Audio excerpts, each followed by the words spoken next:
Okay, well, turning the page to Texas, because that seems like a pretty good place to stop. It's time for Backseat Bets, presented by BetMGM, and remember to text Kyle or Mamba to 31032 to make your picks for the week, because we might be wrong. We won't be, but we might be.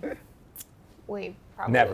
will be. All right, Texas Motor Speedway is up next, and this is kicking off the round of 12, so obviously playoff drivers are going to be hard charging to make sure that they can actually win one this round.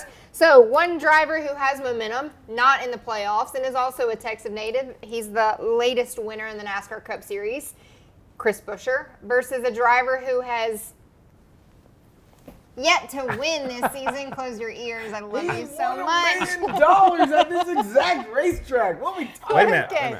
Okay. That wasn't a points race. Yeah. I was just looking to see how many points he got. Did it pay? It paid, Yeah, that's it paid. All right, so the 17 of Chris Buescher versus the 12 of Ryan Blaney. KP, who you got?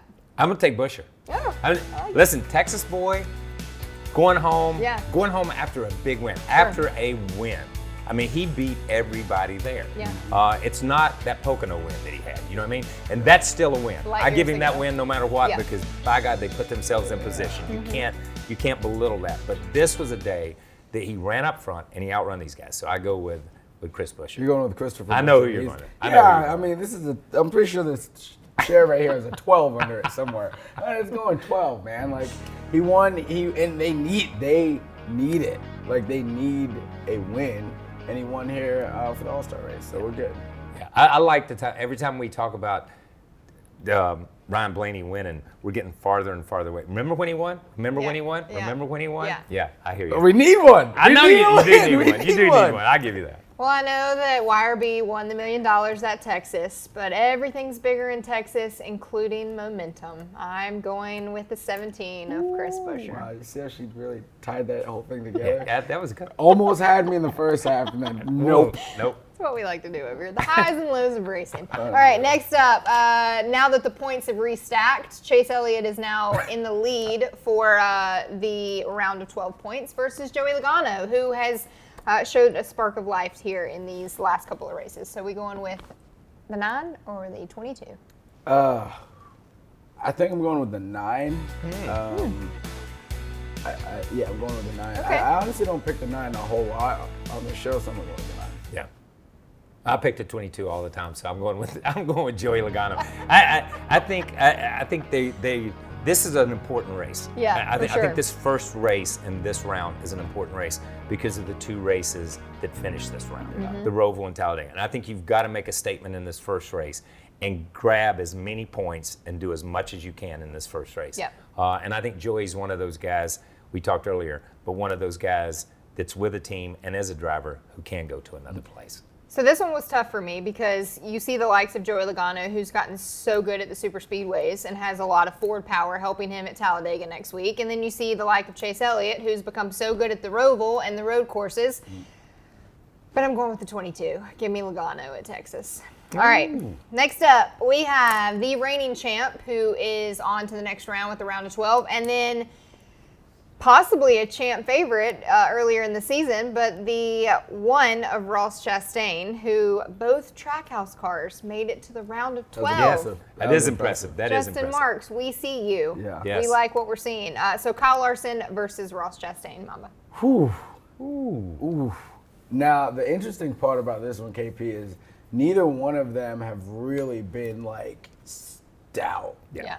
And the 5 hasn't been stout since In a long time. about Phoenix last year. They've just not really had it all. The 1, I'm gonna go with the 1 because he's a dog.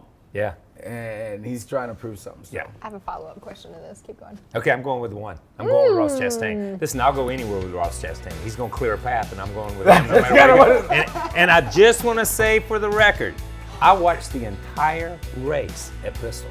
How are you? And I never saw a payback. I never saw a payback at all. What happened? I don't know. What happened with all these drivers flapping lips? So I heard gums flapping, but I didn't see a payback. This leads me to my next point. I'm going with the 5, by the way, Kyle Larson. I'm going with the Hendrick driver at Texas. But at what point does the payback come? Does it come? Like, are they just Why trying to? Are they? wouldn't it come in the marinating? first round? You just eliminate. Exactly. You just eliminate the guy. Exactly. Because if you give it to him in the first round, you still got to deal with. Now he's really gonna mess with you. Like if you take away where he's he has, already messing with yeah, him. but you have nothing. Now he has nothing to lose. Now it's just mind games. Now with it's me. just like That's right. now I'd rather like feel like I have some control over that and do it when I really need it. Because if you do it in the first round, he has nothing to lose, and he will.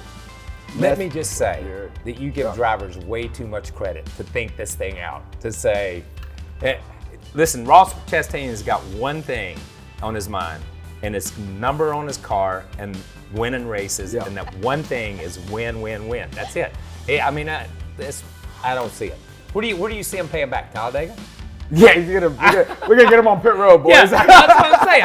I mean, my point is they eliminated one of the places where was not as obvious, and you could have done something. Right. That was my point. That's my point. Yeah, That's my point. Yeah. You know that meme where the dude's like looking and it's like all the numbers and it's like, this is me right now of like, all right, so, okay. Anyways, on the flip side of that, we talked about Ross Chastain. We obviously, the elephant in the room was Denny Hamlin. It's a 11 size elephant. So Denny Hamlin versus Christopher Bell. Christopher Bell had a great night at Bristol. Almost got the dub. But I thought it was going to be the purple Yahoo Oh, we car. have to choose between these two? Yeah, Denny okay, I Hamlin take versus Christopher Bell. Okay. Christopher Bell. Christopher Bell said it. Texas is the most important race besides Phoenix for the rest of the year. Yeah. And I think he takes that mindset, and Adam Stevens takes that mindset into that race, and they do something. I just want to know if Adam Stevens is doing like yoga now, or he's probably just like so relaxed on top of that pit box with Christopher Bell now. Go ahead. Well, it's probably a little different. It's probably a little bit different. I'm going with the 11. The 11. I'm going with DH. Oh, you are? Yeah. Okay. He finished second in the All-Star race, and I just think that what happened in the All-Star race matters in what That's a happens good point. this weekend. Like this is only the second or third time we've been able to go to this place. It matters. Yeah. So. Yeah. I am agreeing with KP a lot today. I'm going with the 20 and are. Christopher Bell. Yo, Wow. I'm gonna hit all these, and these guys are losing every one of them. It's gonna be Maybe great. not. Maybe not. I won't remember when I